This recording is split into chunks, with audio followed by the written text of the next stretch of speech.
시청자 여러분 안녕하십니까? 김학주입니다. 오늘은 육류에서 어류나 채식으로 바뀌는 식생활에 대해서 말씀드리겠습니다. 최근 중국인들의 음식 문화에 큰 변화가 생겼습니다. 즉 그들이 생선을 먹기 시작했다는 것과 식물성 기름을 찾는다는 것입니다. 당연히 건강 문제 때문입니다. 그들이 식생활에서 건강을 생각하게 된 이유는 첫째, 2014년 중국은 미국을 제치고 세계에서 가장 많이 비만 인구를 보유한 나라가 되었습니다. 중국 성인의 30%가 과체중이며 12%가 비만입니다. 비만은 더 이상 풍요의 상징이 아닙니다. 중국 내에서도 저소득층 도시 거주민이 가장 크게 비만에 노출되어 있기 때문입니다.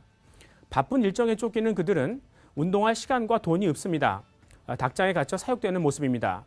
둘째, 중국 인구가 빠르게 노령화되기 때문입니다. 만 15세 이상 64세 미만을 경제활동 인구로 볼 때 중국은 이미 2013년에 정점을 찍었습니다. 이렇게 노화가 진행될수록 혈관이 약해지고 신진대사가 떨어져서 당뇨, 비만에 노출됩니다.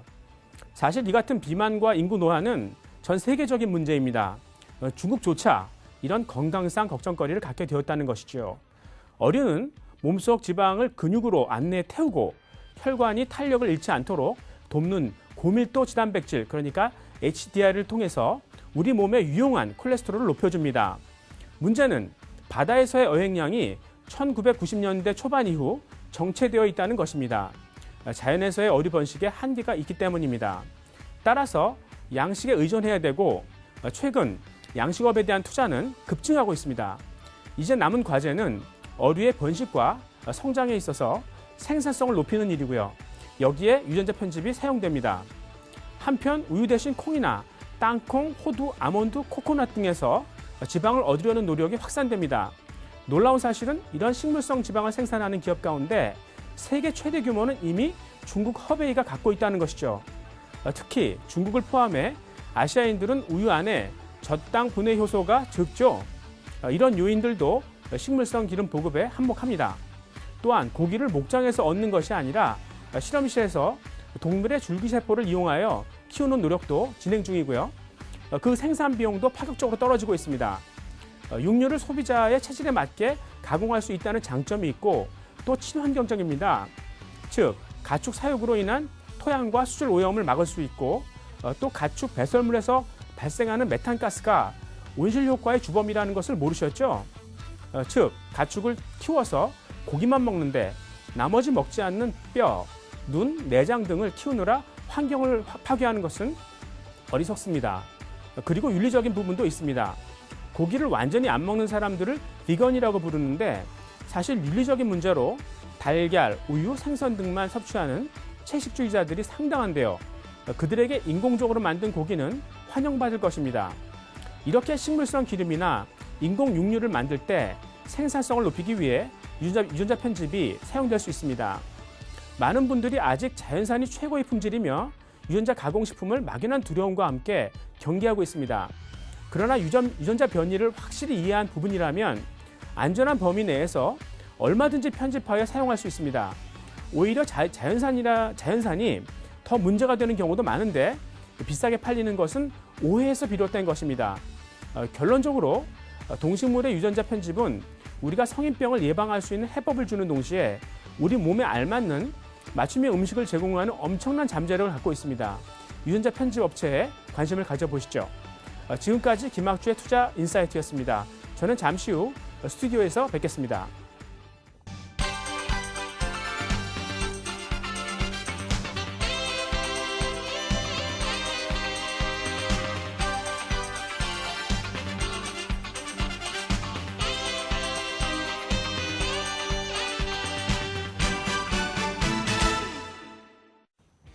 오늘 바이오헬스 CEO 초대석에선 유전자 가위 기술로 성장하고 있는 툴젠을 만나봅니다.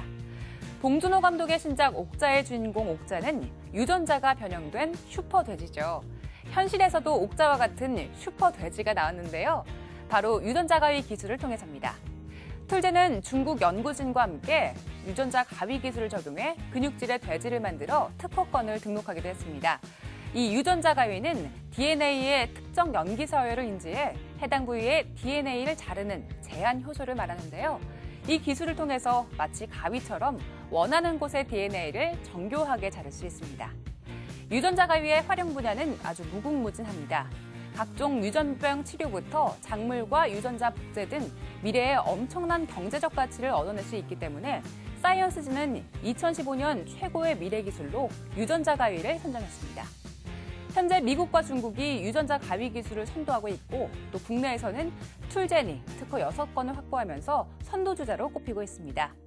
더불어 툴젠은 1세대 징크핑거를 시작으로 2세대 탈렌과 3세대인 크리스퍼 유전자 가위를 모두 독자적으로 개발해 사업화한 세계 유일의 기업인데요. 이 중 3세대인 크리스퍼 유전자 가위 기술은 기존 기술에 비해서 정확성은 높고 또 비용은 저렴해 효율적이라는 평가를 받고 있습니다. 특히 크리스퍼 유전자 가위 기술의 글로벌 시장은 2014년 기준 약 2억 달러로 2016년부터는 연평균 36.2%까지 성장해 2022년에는 23억 달러까지 성장할 것으로 전망되고 있습니다. 툴젠과 유전자 가위 기술에 대한 더 자세한 이야기는 툴젠의 김종문 대표, 김석중 박사께 직접 들어보겠습니다. 예, 시청자 여러분 안녕하십니까? 유전자의 기능이 하나둘 밝혀지더니 2013년부터는 그 유전자가 무엇을 하는지 그리고 그 유전자까지 도달하는 데 가장 빠른 길이 무엇이고 이제는 그 유전자에 접근해서 그것을 편집하는 그런 도구들까지 나오게 되었습니다. 오늘 출연해 주신 툴젠은 세계적으로 유전자 편집 시장을 선도하는 그런 기업입니다. 오늘 툴젠의 김종문 대표님과 CTO이신 김석중 박사님 모셨습니다. 두 분 안녕하세요. 네, 안녕하세요. 예, 먼저 대표님, 이 툴젠의 연역을 보니까 상당한 것 같아요. 그러니까 이 툴젠을 거쳐갔던 많은 좋은 과학자들이 많이 있더라고요. 그러니까 네. 지난주에 출연해주신 메디프론의 김용호 대표도 툴젠 출신이고요. 맞습니다. 예, 그리고 이 면면을 보니까 마치 진짜 사관학교 같아요. 근데 이제 또 우리 김진수 박사 얘기를 안 할 수 없고요. 예, 그러니까 그분들의 좀 양력을 좀 설명해 줄 수 있습니까? 예. 툴젠은 교수님 말씀하신 것처럼 99년도에 창업이 됐죠. 그리고 네. 처음에는 이제 징크핑거라는 유전자 교정의 어떤 기반이 될 수 있는 그런 혁신 기술을 가지고 회사가 만들어졌습니다. 네네. 그래서 99년 이후로 지금까지 줄곧 유전자 교정 기술, 즉 말하는 유전자 가위 네. 기술 개발에만 열심히 하는 회사인데 네. 말씀하신 것처럼 많은 분들이 거쳐갔어요. 대학 교수로 네. 가신 분들도 있고 네. 또 대기업의 임원이 되신 분도 있고 네. 말씀하신 바이오벤처 대표님도 계시고 네. 저는 뭐니 해도 이제 창업자이신 김진수 교수님을 빼놓을 수가 없는데요. 네. 김 교수님은 2005년부터 서울대 화학과 교수로 재직하시다가 네네. 3년 전에 기초과학연구원에서 네.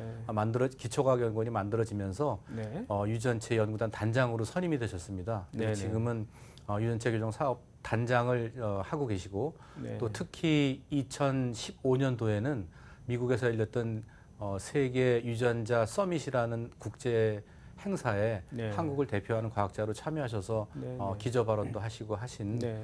유전자 교정 기술 분야에서는 세계적으로 유명한 네. 학자라고 할 수 있습니다. 네. 예. 지금 세계적으로 유전자 편집 시장을 주도하고 있는 인물들이 하버드 대학교의 조지 철치, 네. 예, 그리고 이제 MIT의 팽장, 팽장. 그런 분들을 포함해서 5명 정도로 구성되어 있는 것 같은데 그 중에 맞습니다. 김진수 박사가 그중 한 사람 아닙니까? 뭐 말씀하신 것처럼 이제 그 팽장이나 다우드나 유명하신 분이죠. 네. 버클리 대학에 또 그리고 유럽에 계신 그 샤펜티어 교수님도 계시고요. 네네. 대개 지금 말씀하신 조지 처치와 함께 대개 김진수 교수님까지 5분 정도가 네네. 이 유전자 가위 기술의 3세대 기술인 네. 크리스퍼를 이끌고 있는 네. 그런 리딩 사이언티스트라고 볼 수 있습니다. 네. 우리 그 김진수 박사의 어떤 그 기술 같은 것들이 우리 회사를 이제 든든하게 받쳐주고 있는데 네. 김진수 박사의 그 지분이 한 몇 프로 정도 되죠? 지금 김진수 단장님은 창업자이시고요. 현재 대략 한 25% 정도의 지분을 가지고 계시다고 보면 됩니다. 네, 네. 뭐 대표님 나오셨으니까 네. 이제 시청자분들이 이 유전자 편집이 약간 생소할 수 있거든요. 예. 그러니까 이게 세포 치료나 다른 유전자 치료에 대해서 어떻게 좀 다른지 그럼 구분해서 설명해 줄 수 있습니까? 글쎄요, 워낙에 유전자 가위 기술이라는 것이 생소한 기술이고 또 과학적으로도 되게 어려운 기술인 것만은 사실입니다. 네네. 그래서 일반인들한테 시청자분들한테 알기 쉽게 설명드린다는 게 그렇게 간단한 일은 아닌데요. 네네. 좀 요약해서 설명드리면은 유전자라는 것은 사실 존재하는 것은 알았지만 네. 그 유전자를 어떻게 건드려서 네. 자른다든지 네. 또는 순서를 바꾼다든지 네. 아니면 새로운 유전자를 끼워 넣는다든지 그렇죠. 하는 그런 네. 일들은 현실적으로 어려웠던 거죠. 네네. 그렇지만 2007년도에 징크핑거 뉴클리에이즈 1세대 네. 기술, 그다음에 2011년도에 탈렌이라고 하는 2세대 기술, 네. 지금 우리가 논의하고 있는 크리스퍼라고 하는 3세대 기술이 나온 이후에는 네. 웬만한 과학자라고 한다면 그 유전자를 비교적 쉽게 네. 자르거나 순서를 바꾸거나 네네. 끼워 넣거나 할 수 있는 그런 교정, 편집을 할 수 있게 된 겁니다. 네네. 이게 왜 의미가 있냐 하면은 네. 기존에도 유전자 치료라는 게 있기는 있었죠. 뭐 네. 예를 들면 혈우병 같은 걸 저희가 이제 네. 예를 들 수가 있는데 기존의 혈우병을 고치는 유전자 치료는 네네. 유전자 가위를 적용하지 않은 치료제는 네. 그 치료 효과가 오래 가지 않았었습니다. 아, 그렇군요. 이유는 네. 왜냐하면은 그 해당 유전자를 세포까지만 전달을 하고 네. 유전체까지는 전달하기가 어려웠던 거죠. 네. 그렇지만 유전자 가위 기술을 적용한다면 네. 그 해당 문제가 되는 유전자를 네. 세포 내에, 세포액 네. 안에, DNA 안에 네. 유전체까지 아주 정확하게 전달할 수 있으니까 네. 네. 어찌 보면은 반영구적으로 네. 치료 효과가 지속될 수도 있는 네. 그런 가정이 생길 수 있는 겁니다. 그래서 중요하다는 겁니다. 네, 그렇군요. 그러니까 어떻게 보면 약간 좀 본질적인 치료가 유전자 편집을 통해서 가능하다. 뭐 이렇게 설명될 수 있겠네요. 맞습니다. 네. 지금 뭐 김석준 박사님한테 한번 여쭤보면은 지금 유전자 가위도 계속 진화를 하고 있지 않습니까? 지금 말씀하신 그 크리스퍼9이라는 것이 과거 유전자 가위에 비해서는 어떻게 발전이 됐고 또 이게 다른 업체들도 우리 경쟁 업체들이 있을 텐데요. 그런 분들과의 어떤 그 차별성 이런 걸 조금만 설명해 줄 수 있나요? 네, 유전자 교정 기술은 유전자 가위라는 도구를 이용해서 원하는 위치를 잘라서 그 위치의 유전 정보를 바꾸는 기술입니다. 그래서 그렇죠. 예. 유전자 가위의 기술의 핵심은 원하는 위치를 잘 찾아가서 네. 잘 자르는지 그리고 원하는 곳에만 가고 다른 곳에는 가지 않는지 그렇죠. 뭐 이런 예, 기능성들이 있습니다. 예, 예. 크리스퍼 기술은 다른 기존의 징크핑거나 탈렌 같은 기술들에 비해서 이런 여러 가지 방면의 기능성에 있어서 네. 전체적으로 다 향상돼 있다고 보시면 됩니다. 그래서 네. 좀 더 잘 찾아가고 네. 좀 더 잘 자르고 네. 좀 더 정확하게 자르면서 네. 어디를 갈지도 예측이 네. 굉장히 가능한 기술이라는 점에서 네. 장점을 갖습니다. 또한 기존 기술에 비해서 훨씬 더 쉽게 이해할 수 있고 구현을 할 수 있기 때문에 네. 세계적으로 굉장히 많은 연구실을 사용하고 있고 네. 그에 따라서 더 그 발전이 가속화되는 점도 있습니다. 네. 현재 크리스퍼 기술을 바탕으로 해서 그 원천 기술을 바탕으로 치료제를 만드는 기업은 네. 세계적으로 말씀하신 것처럼 4군데 정도 되고 아, 있습니다. 예, 예. 그 4군데가 원천 기술 측면에서는 경쟁을 하고 있는데 네, 네. 또 치료제 개발이라는 면에서는 각자의 어떤 기술을 개발하여서 각자가 원하는 치료제를 만들어 가고 있는 중이고요. 네, 저희 네. 같은 경우도 다른 곳에서 가지고 있지 않는 예. 특이성, 그러니까 정확하게 원하는 곳만 자르게 하는 기술이라든지 또는 네. 치료제를 만들기 위해서 합해야 되는 기술과의 적합도를 높인 유전자 가위라든지 네. 이런 것들을 개발하여서 저희 자체의 치료제를 네. 개발하기 위한 노력을 진행하고 있습니다. 네. 그러니까 크리스퍼9에 관한 한 우리가 세계 4대 업체 중에 하나예요. 그렇죠? 예, 그럼요. 네. 저희가 그 분야에서는 자신을 가지고 있습니다. 네. 김종훈 대표님, 네. 이제 지난번에 우리가 출연하셨을 때는 네.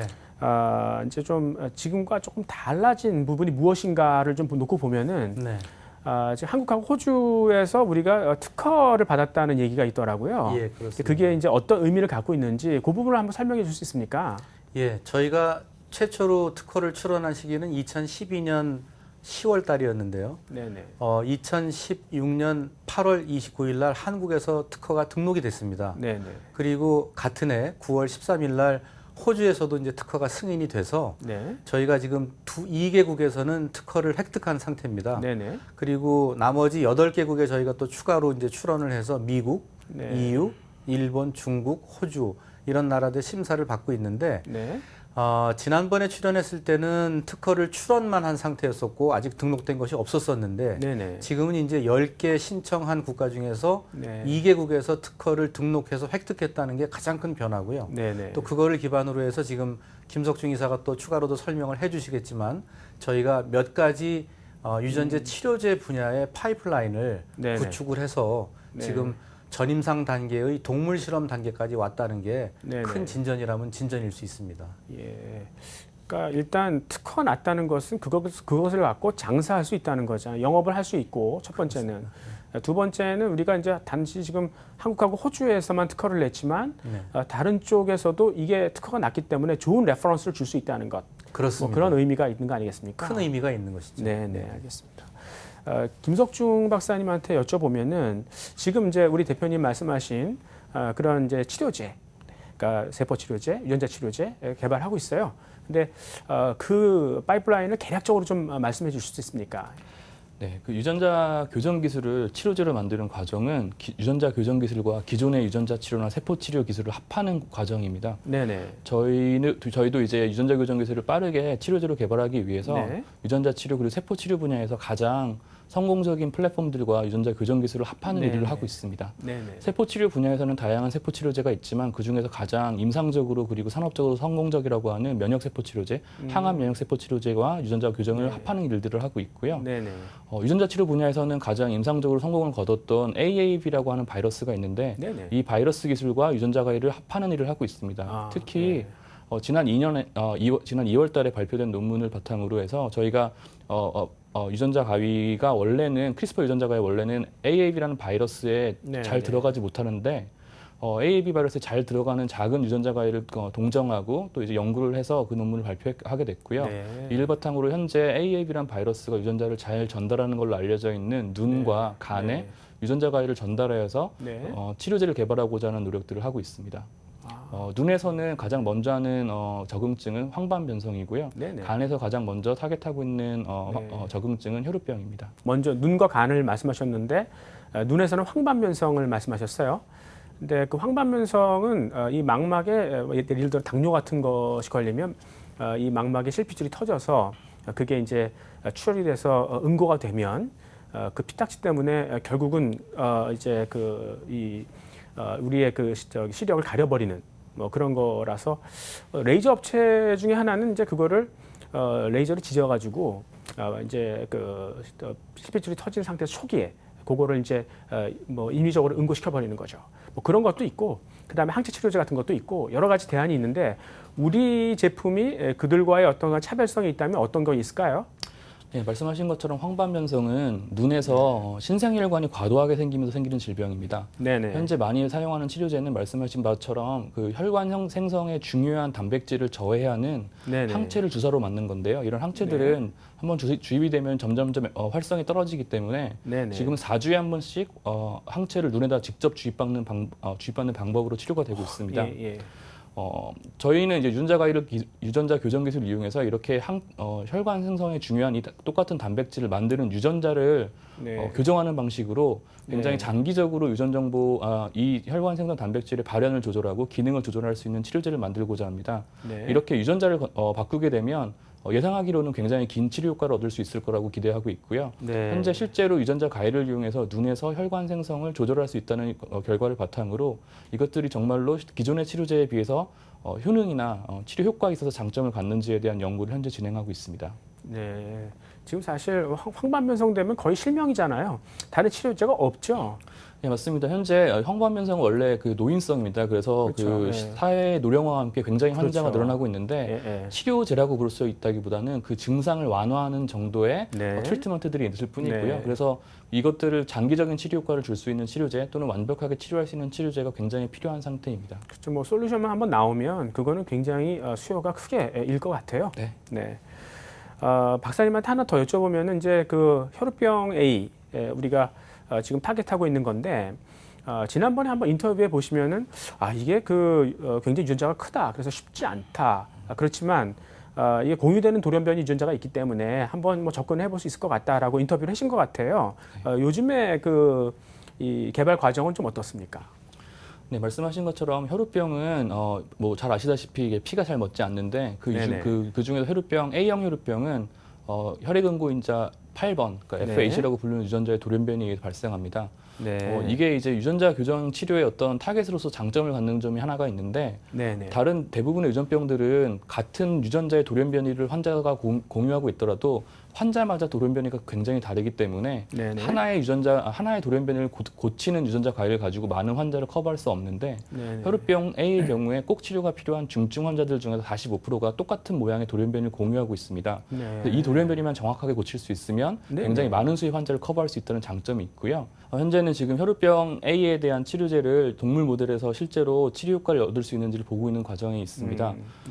저희가 원하는 그 돌연변이를 정확하게 교정하는 효율이 세포 수준에서는 충분히 나온다는 걸 확인한 상태고요. 네네. 이것들이 동물 모델에서도 재현이 되어서 치료 효과를 거둘 수 있다면 굉장히 좋은 치료제가 될 수 있을 거라고 기대하고 있습니다. 지금까지 유전자 치료를 한번 좀 살펴봤는데 사실 세포 치료도 있지 않습니까? 예, 이제 그게 특히 이제 그 면역 항암제 쪽으로 많이 타겟을 하고 계시는 것 같아요. 그래서 이제 카티하고도 뭐 카티라는 게 뭐 시청자 여러분 잘 아시겠지만 우리 몸 속의 그 면역 세포 T 세포 그것들을 힘을 좀 강하게 해서 본연의 어떤 그러한 면역의 기능을 암세포에 좀 적용을 해보자. 뭐 이런 움직임인데요. 거기에 이제 우리 그 유전자 가위도 좀 쓰일 수 있는 그런 게 아닌가 생각하는데 그 부분도 한번 좀 설명해 주시죠. 네. 네, 뭐 유전자 교정을 적용해서 향상시킬 수 있는 세포 치료제가 굉장히 다양히 있지만 말씀하신 카티 같은 경우가 네네. 항암 면역 세포 치료제로서 현재 임상적으로 그리고 산업적으로 굉장히 좋은 결과들이 많습니다. 네. 카티는 네. T세포가 암을 좀 더 잘 찾아가게 만들어줄 수 있는 인공 유전자를 넣어줘서 네네. 그 면역세포가 암을 잘 찾아가서 죽일 수 있게 해주는 치료제인데요. 네네. 유전자 교정은 지금 잘 되고 있는 카티에다가 원래 T세포가 가지고 있는 유전자를 바꾸는 방식으로 원래 T세포가 카티가 암을 찾아갔을 때 조금 더 높은 활성으로서 암을 죽인다든지 또는 암이 면역세포가 왔을 때 작용을 못하게 하는 네거티브한 시그널들이 있거든요. 네네. 그런 시그널들에 반응하지 않는 세포. 그래서 암을 찾아갔을 때 암이 이걸 막으려고 하더라도 막히지 않고 잘 네. 죽일 수 있게 한다든지 하는 형태의 네. 차세대 형태의 카티를 만드는 것들이 유전자 교정 네. 기술을 가지고 할 수가 있습니다. 네네. 저희 같은 경우도 이런 T세포의 기능을 좀 더 강화하고 T세포가 네. 암에 찾아갔을 때 조금 더 잘 죽일 수 있을 거로 예측되는 유전자들을 발굴해서 네. 그런 기능 유전자를 유전자 교정으로 바꿨을 때 카티 컨텍스트에서 조금 더 잘 기능한다는 걸 보는 네. 이런 연구들을 네. 하고 있고요. 네. 이런 연구를 바탕으로 세포 치료제 회사들과의 협력을 통해서 네. 치료제를 좀 더 개발해 보고자 노력을 하고 있습니다. 네. 사실 우리가 지난번에 우리 김석준 박사 나오셔가지고 이 동식물 유전자 변형 사실 어떻게 보면 인류한테 굉장히 필요한 그런 기술들이고 서두에 말씀을 제가 드렸었는데 관심이 굉장히 높아지고 있어요. 특히 이제 중국이 뭐 한다고 그러면은 굉장히 센세이셔널하게 변화가 일어나지 않습니까? 중국 사람들이 이제 뭐 어류 좋아하고 그다음에 뭐 식물성 찾고 막 이런데 사실 그 생산성을 높이기 위해서는 결국 이제 유전자 편집이 들어가야 된다. 뭐 이런 건데요. 지금 우리가 하고 있는 그런 연구는 좀 어떻게 되고 있나요? 이 부분에 대해서는 조금 소개해 줄 수 있습니까? 네, 저희가 지금 유전자 교정을 동식물에 적용하기 위한 사업들도 좀 하고 있고 공동 네. 연구도 많이 하고 있습니다. 네. 말씀하신 것처럼 전체적으로 보면은 유전자 교정 기술이 동식물에 적용되어서 말씀하신 생산성을 높인다든지 또는 만들어진 어떤 식품이 또는 네네. 그 동식물이 조금 더 영양소가 좋다든지 더 네. 풍부하다든지 하는 것들이 가능할 것 같습니다. 저희가 하고 있는 일 중에서도 네네. 돼지의 유전자 가위를 적용해서 근육을 네. 강화시켜서 지방이 네. 적고 단백질이 많은 걸 만든다든지 네. 또는 콩에다 적용해서 콩에서 나오는 기름이 조금 더 건강한 기름으로 만들어질 수 있게 한다든지 하는 일들을 네. 하고 있습니다. 네. 생산성에 대한 것들도 충분히 가능할 것 같고요. 네네. 뭐 어류라든지 식물에서 유전자 네네. 교정을 적용해서 직접적인 생산성 또는 그 환경에서 오는 스트레스에 조금 더 저항이 할 수 있어서 네. 예를 들어 가뭄이 오거나 춥더라도 네네. 저항할 그렇죠. 수 있는 네, 이런 네. 품종들을 만들어내는 연구가 많이 만들어지고 있어서 네네. 전국에는 유전자 교정을 이용해서 만들어진 동식물들이 네. 인류의 그런 면에서 식량이라는 면에서 좋은 기여를 할 수 있을 거라고 생각을 합니다. 네, 우리가 지금까지 뭐 이 툴젠의 파이프라인을 쭉 한번 살펴봤는데 혹시 뭐 이 글로벌 파마, 그러니까 이제 이 세계 다국적 기업들 하고의 어떤 그런 거래가 뭐 성사되거나 뭐 근처까지 좀 와 있는 뭐 그런 이슈들이 뭐 여기서 다 밝힐 수는 없겠지만 뭐 그런 것들이 있긴 합니까? 뭐 많은 그 파마들이나 바이오텍들이 이 기술에 대해 관심을 가지고 있고요. 또 저희도 네. 그 굉장히 활발하게 이런 저희가 하고 있는 프로그램들이나 파이프라인들을 그 회사에 소개하기 위한 노력을 하고 있습니다. 뭐 지난달에만 해도 이런 네트워킹 행사에 가서 굉장히 많은 미팅을 하면서 네. 저희 일들을 소개했고요. 네. 뭐 빠른 시일 내에 특히 저희 특허 상황이 좋아지면서 저희 빠른 시일 내에 저희가 하고 있는 네. 기술 또는 저희가 하고 있는 파이프라인들을 네네. 큰 파마들이나 해외 바이오텍들과 공동 개발할 수 있는 기회들이 있을 거라고 기대하고 있습니다. 네, 그렇군요. 끝으로 이제 대표님, 네. 우리 이거 사업하려면은 굉장히 돈 많이 들 것 같아요. 혹시 우리의 어떤 그러한 자금 조달 부담을 좀 줄일 수 있는 방안이 있을까요? 예, 우선 무엇보다도 다행스럽게 2014년, 16년 지난 한 2년, 3년 사이에 네네. 저희가 170억을 국내에서 자금 조달을 했습니다. 네. 보통주로 조달을 했기 때문에 네. 상당히 회사로서는 그 힘이 많이 됐고요. 네. 지금 그 자금을 바탕으로 해서 김석중 소장이 말씀하신 여러 가지 연구개발 프로젝트를 치료제 쪽이나 동물, 식물 쪽에 지금 적용하고 네. 있습니다. 그렇지만 네. 저희가 만약에 혈우병이라든지 아니면 안과 질환이라든지 다른 이런 질병 치료 쪽에 네. 조금 더 진행해서 간다면 네. 아마 그 임상 실험 허가 단계까지 돌입하는 데만 해도 한 프로젝트당 네. 100억 이상 또는 200억 가까운 돈이 들어갈지도 모릅니다. 아, 그러면은 최소한 1000억대 이상의 자금이 필요할 수도 있다는 얘기죠. 네네. 그런 면에서 본다면 툴제는 아직도 네. 더 많은 자금을 네. 모아야 되는 필요가 있고요. 네네. 현재 회사에서는 이제 국내도 국내지만 네. 국외에서 대규모 네. 투자를 하는 회사들과 네. 지금 협상을 해서 네. 투자를 더 이루어내려고 하고 네. 있습니다. 물론 IPO나 네. 다른 방법들도 동시에 네. 고려하고 있습니다. 그러니까 파이낸싱 측면에서도 이제 글로벌 무대로 간다. 뭐 이렇게 설명할 수 있겠군요. 이미 가 있다고 보셔도 되겠습니다. 예, 알겠습니다. 시청자 여러분, 이 툴제는 세계 유전자 편집 시장에서 선봉에 서 있는 기업입니다. 이제 글로벌 기업으로 성장을 할 것이고요. 그 준비를 마치고 이제 도약하는 그런 단계에 있습니다. 많이 응원해 주시기 바라겠습니다. 늦은 밤까지 시청해 주셔서 감사합니다. 다음 주에 뵙겠습니다. 안녕히 계십시오.